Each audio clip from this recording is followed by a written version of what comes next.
Hello, hello, hello, audience. Hello, how y'all doing? My name is Divine Warren, And my name is Ira Warren. and we are as As one. one. If you didn't know, we are just coming together. This is actually our third video together, and we're a married couple. And what we like to do is share our experience, and our ideas on particular topics.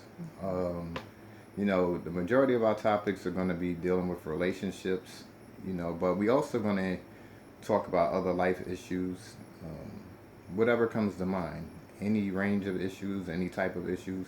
And I want to let you know that we don't claim to be experts. We're just basically sharing our experience Mm-hmm. with our audience, and hopefully somebody can get something from what we have to say. Okay, so with that being said, tonight our topic is on likes Likes and and dislikes. dislikes in your relationship. Yes.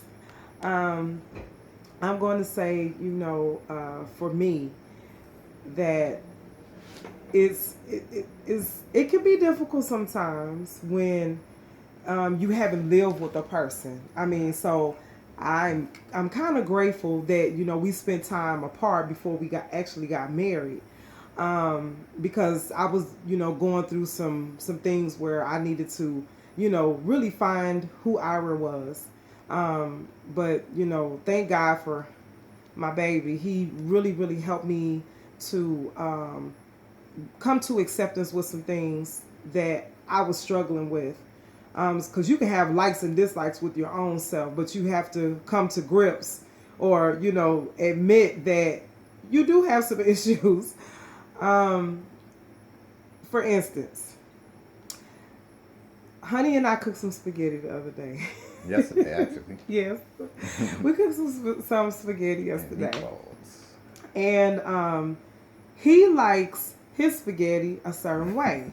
He likes his spaghetti, I made the homemade meatballs, and sometimes he makes the sauce and the spaghetti, which is fine because he really can season some food. And the way I was taught, you boil the spaghetti and then, you just kind of dress it all up and you put the sauce and the meatballs on top of the spaghetti. And he said, no, I don't want my spaghetti like that. Why don't you just put all of the spaghetti in the bag, because we was gonna mix it all together, and then whatever was left, we was just gonna, ziplock it and freeze it. So I, began to, get a little flared up. I'm like, no, that's not how we gonna do it. So the day before, we was talking about self-examination and not trying to push what I want on him because he's done things a certain way. I've done things a certain way. So my whole thing is not to change him and make him know we're gonna eat spaghetti the way I want you to eat this spaghetti. So that's not what we do. So I'm gonna tell you what I did. Instead of me becoming combative, I walked out of the room. I didn't walk out of the room to be disrespectful towards him. I walked out of the room to do a self-examination and say, okay, now, is this a reason to get mad, Ira? I said no. And then I said to self again, and then self said, I was like, well, is it okay for him to have his spaghetti all mixed together with the sauce and the meatballs and all that? I said, yeah, it's fine because naturally, when you put it all in his mouth, it's all going to be mixed up anyway, So I had to do this self-evaluation and not impose what I like and what he doesn't like.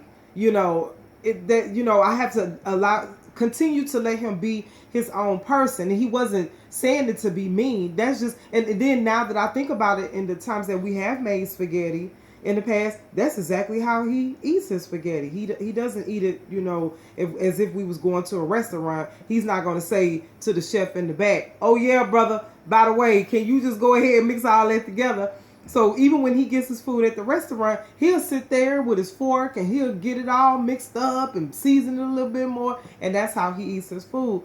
But to stay on task, I don't want to make him feel like he can't express himself when it comes to how he wants his food.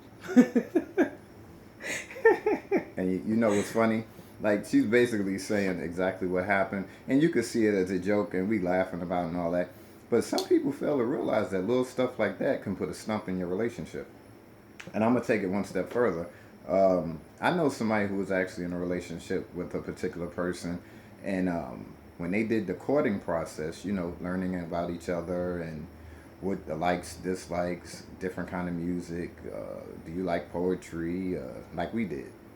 You know, we actually sat down and was talking over the phone and shared all this stuff with each other. So we kind of knew, you know, that we had a lot of stuff in common and we gravitated towards some of the same stuff and ideas. Now, the particular people I'm talking about, they didn't even talk. I don't know what they were talking about. I guess they did talk about some things, but they didn't talk about food.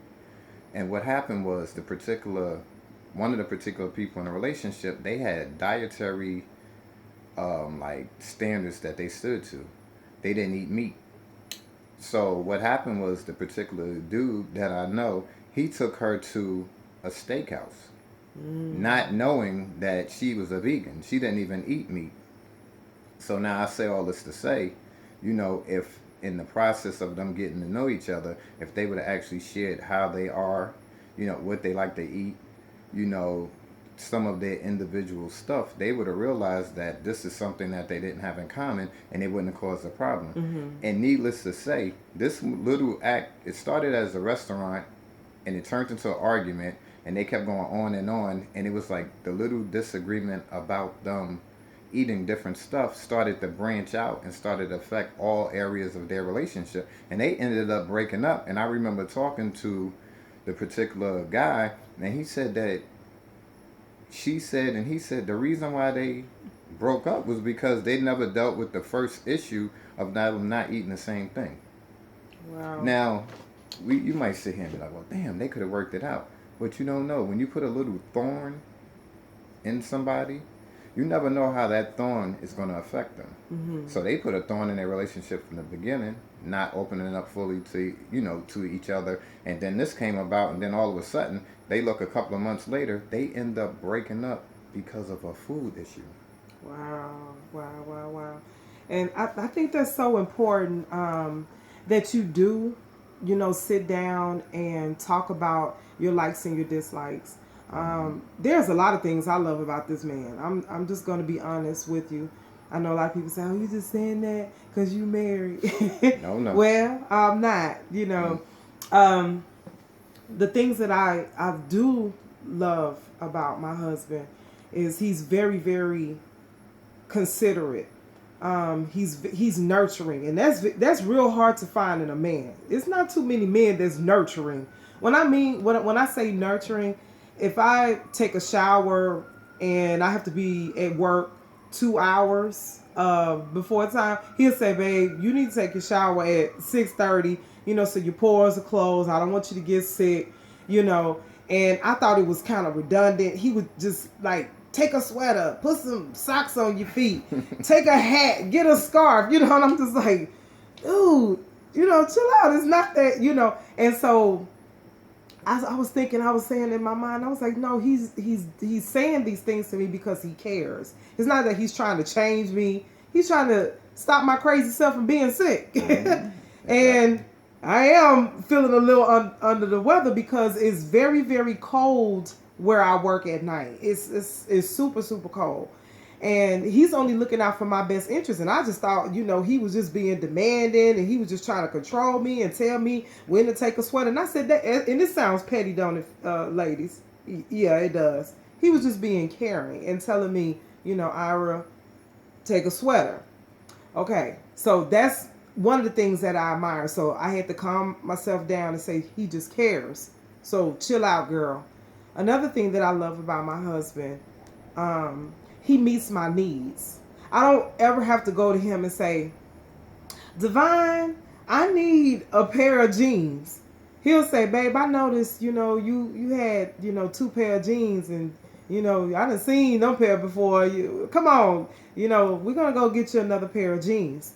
And he kind of reminds me, I don't want to say a grandma, but he does things in variety. So if he take me somewhere to buy some clothes, it's quantity.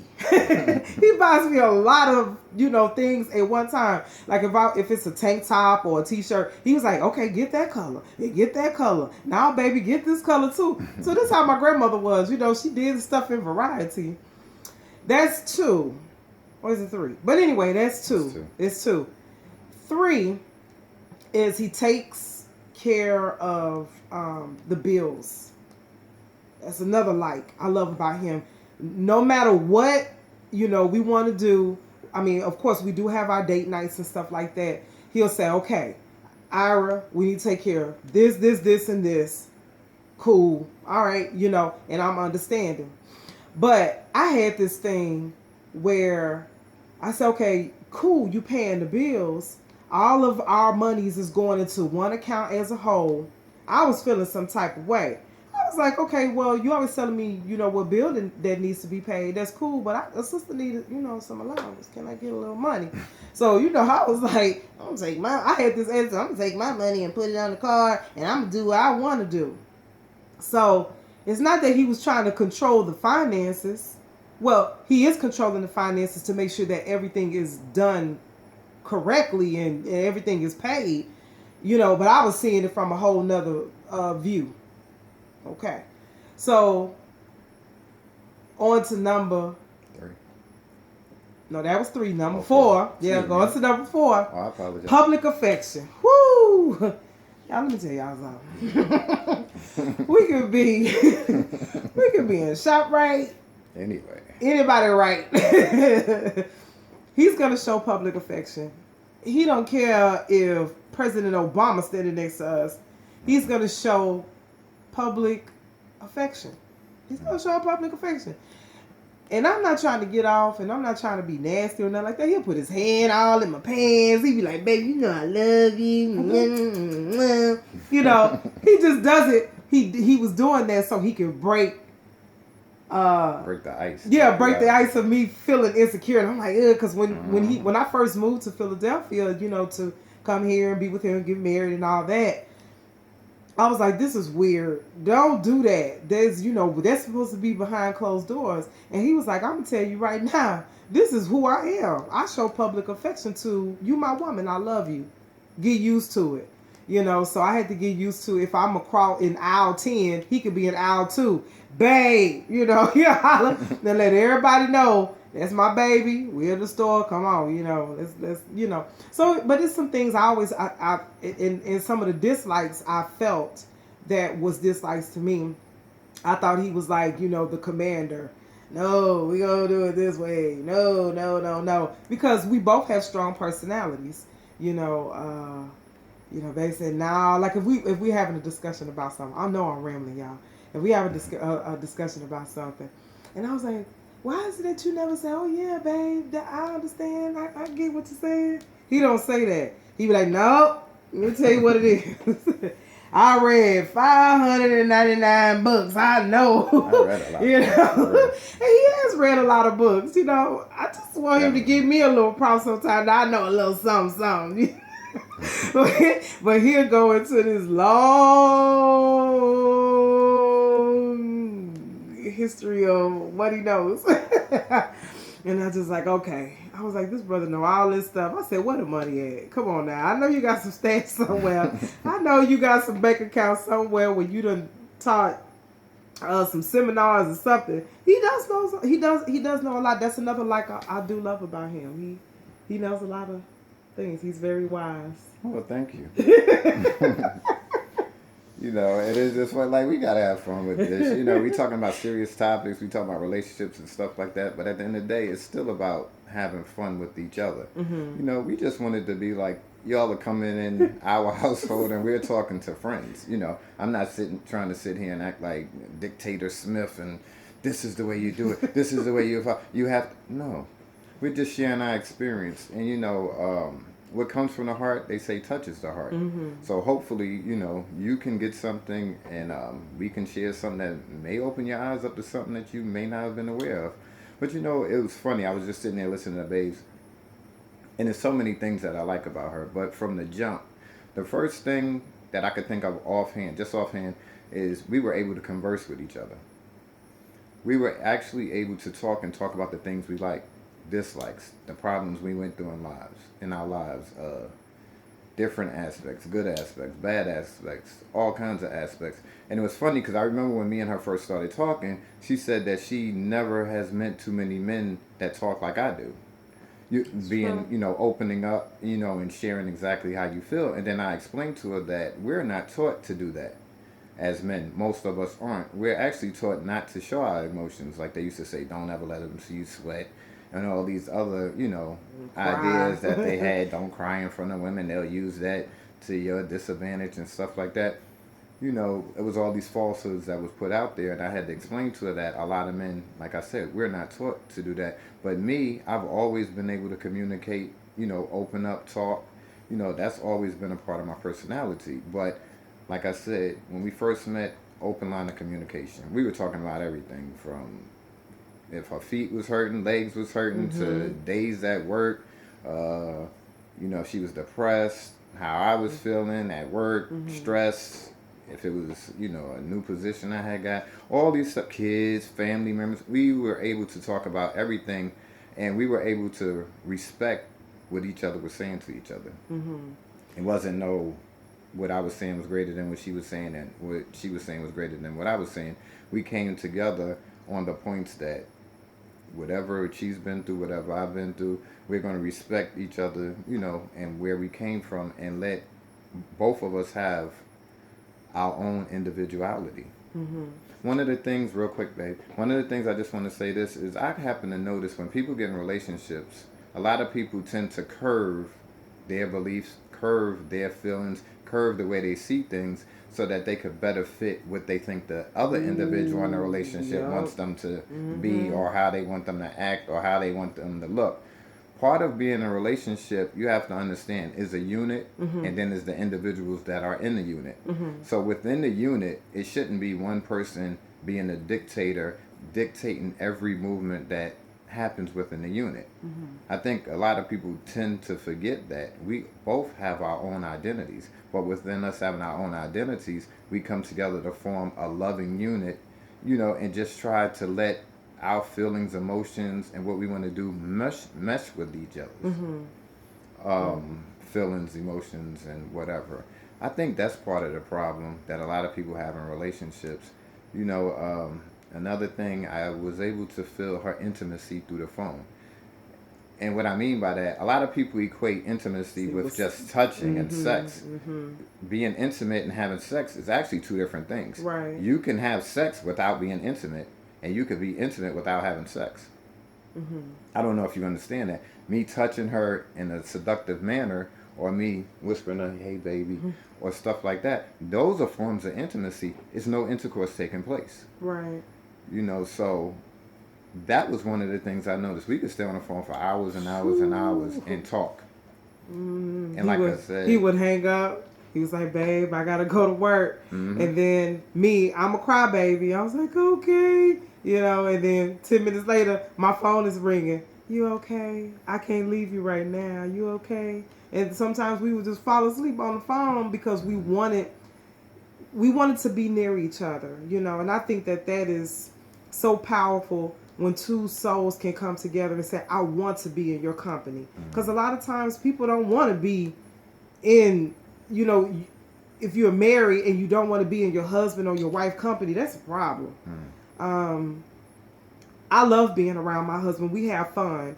Sometimes I feel like we brother and sister. Not all the time, but we can laugh and joke and what you wearing today. Sometimes I don't ask him that, but I just kind of say, let me see what he gonna wear today, so I mm-hmm, can try to coordinate. Because I love the way my husband dress. He's real particular in what he wears and what he puts on, the cologne the oils that he wear, and he takes that same pride in me. that's So if right. it's something that I wear that I'm wearing, he'll say, "Nah, babe, that hey, that's not gonna work." It's not that he's telling me he doesn't like the outfit. It may be, too revealing because a sister thick probably can't wear them tights. Mm. I wore some tights, and I thought that the shirt that I had on a couple of days ago, came down, further enough to cover everything. Not. And so, so we in the store, and he took a picture, and he was like, "Nah, this picture don't do it justice, can you cover that up?" Retiring them tights. That's what I said. So he was like, "Them in the house tights." That's what he said. Yes, sir.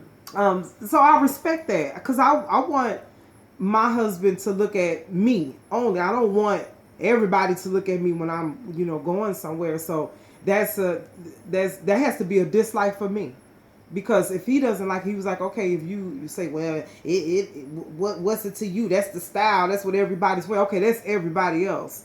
But I have to respect the fact that he doesn't want me to show all my goods, Mm-hmm. So that could go into a like and a dislike. So I agree with his dislike. And so now we both like it, so I won't be wearing those tights anymore. Mm-hmm. Look, I said we retiring them joints. They in a retirement program as of now. Like I said, it's just all about having fun and making points. But like I said, sometimes it could be the little things if it's not talked about. Something like that could turn into something big. Yeah. Something. Oh, you trying to show your ass? You trying to show your back? Even though I'm not that type of individual like that, but you never know how your mate can take it. You have to respect you have to respect your mate's feelings. Mm-hmm. Because I'm not trying to be religious about this thing. Because when I said I do to him, I took on his last name. I am not my own. I belong to him, and he belongs to me. And I think that's an awesome foundation in itself. Knowing that you don't belong to yourself anymore. So if he say, honey, I like that blue dress, 9 times out of 10 I'll put it on, because he knows that looks good on me. He actually picked out my wedding dress, and it was gorgeous. I'm gonna tell y'all a little secret. I had about 3 dresses. Yeah, one's still in the bag. What? As a matter of fact, I didn't even get a chance to even wear, 2 of the dresses that I had chose. But he was like, okay, well, honey, if you're not feeling that, even though we done spent, $100 between these 2 dresses that you didn't even wear, he was like, come on, let's go find something. I want you to feel comfortable on your day. And so we went to Burlington's, and baby, I'm gonna show y'all some pictures one day. Mm-hmm. The dress was gorgeous. I mean, beautiful dress with a little gold.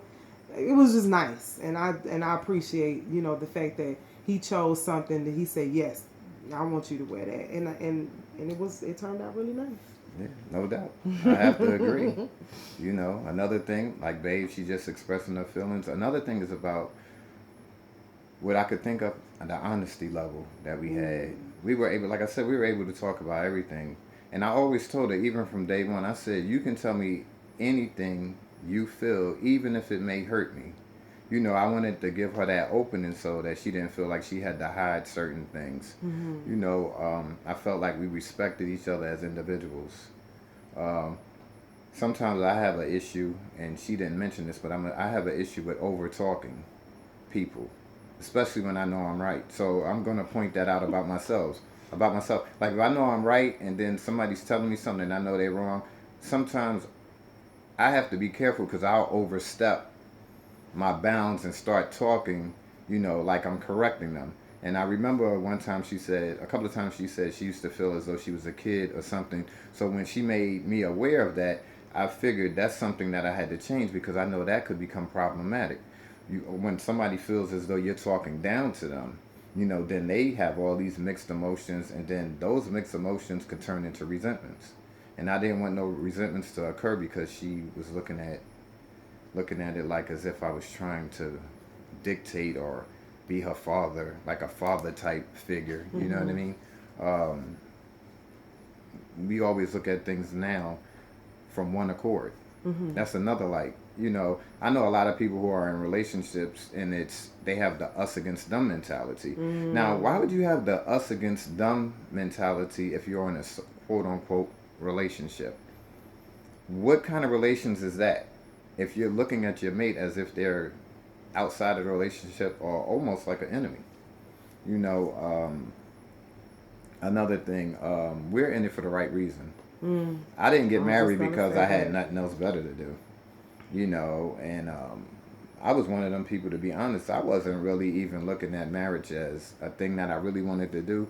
But then when I found her, and then her qualities started popping out, and then over time we were talking more on the phone, you know, about different things. Then we were Skyping, you know, then we were around each other. She came to visit and all that, and I'm like, damn, this lady is blessed with all the qualities and the individual that I always wanted. So why not take the next step? And it wasn't just because of that reason. It was the intimacy. It was the way she carried herself. It was the way she talked. It was the way I felt when I was around her. It was the touches. It was the late night combos. It was all of that wrapped up into this one person, and we shared all of this together. And that might seem minor. You'd be surprised. There's a lot of people in relationships that don't really share a lot of stuff with each other. They live in the same house with each other and may not even know intimate stuff about each other. And then they could have been in relationships for years. Yeah. You know?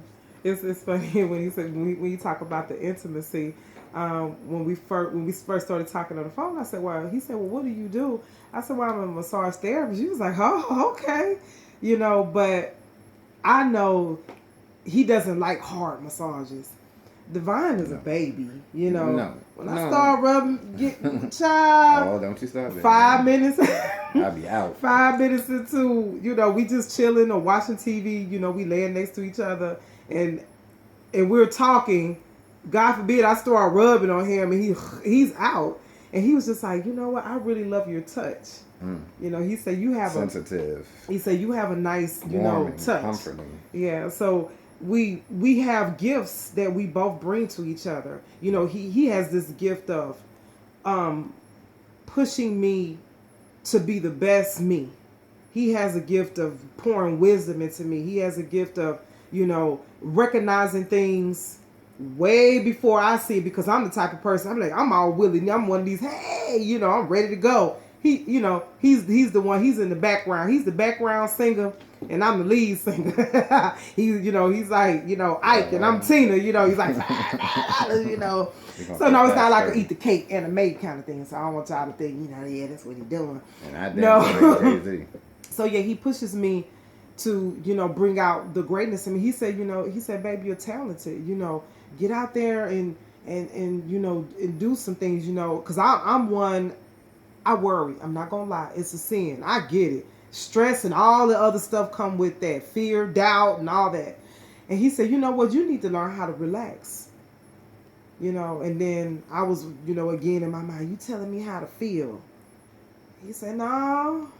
And he could read my mind. He said, and I'm not telling you how to feel. I'm just telling you things are gonna come in due time. You just need to relax. You just need to relax, and things are gonna come in due time. He would always tell me that, and it does. Everything always just so happened to work out. So he's taught me acceptance.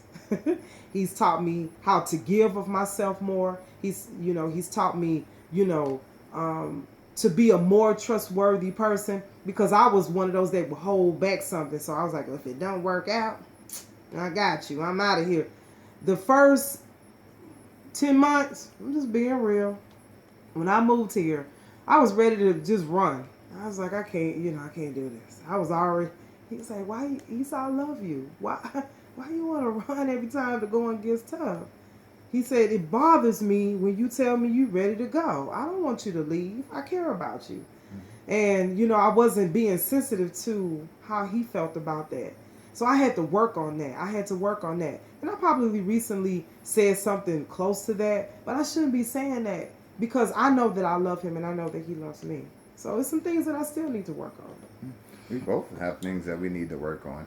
But another thing, I like that we're able to be each other. We're able to be ourselves. Mm-hmm. You know, like I said, a lot of people are in relationships and they don't have that. It's like one person is the control and the other person is just there. You know, we're not trying to manipulate each other. Mm-hmm. You know, we both have a say-so in our relationship. We deal with stuff equally within our relationship. Whether it be emotional baggage, you know, things from the past. That is so important, to let your mate know. I don't care what it is. You know, you sucked your thumb until you was 32. Let them know. Let them know that you struggle with that. Mm-hmm. Because there are some personal things that I struggle with. And I can see when I tell my husband certain things that hurt in his eyes. He'd be like, baby, you don't have to do that. You know. So one day we'll really get into some things, you know, concerning, um, you know, some things that happened to me in the past and how I dealt with those things. So I yeah. would also tell somebody if you're getting ready to get in a relationship, make sure you court. You know, the courting Mhm. process, getting to know the individual. You know, because the courting process could become like a process of elimination.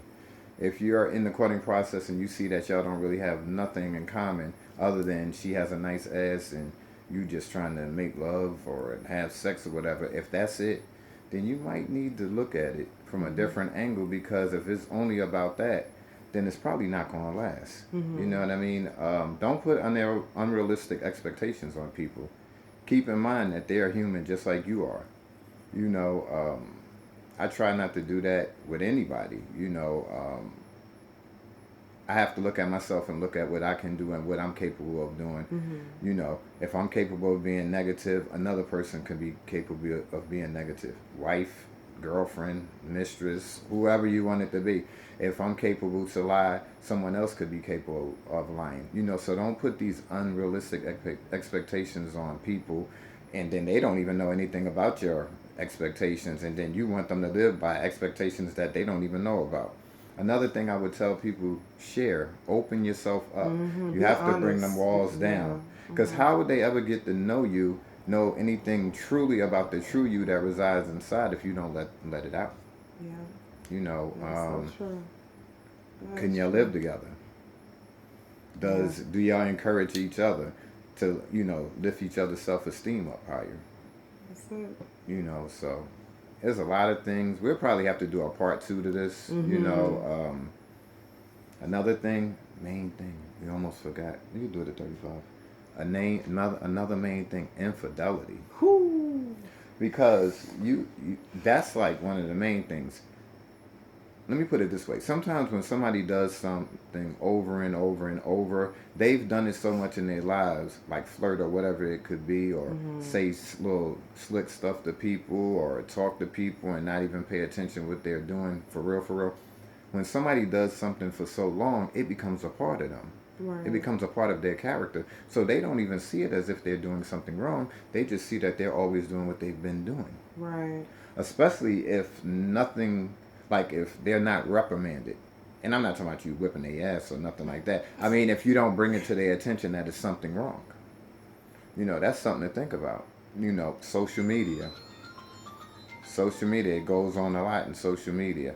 It goes on supermarkets. You could Mhm. be in a grocery store. Somebody could say, "Hey, how you doing?" And your response, you could be in a relationship, and then they gave you a little attention, and you might have been feeling down that day, Mhm. and you might have needed a little pick me up, and somebody say something a little cool to you, and it sounds like something that you like to hear, and you're like, "Hey, baby."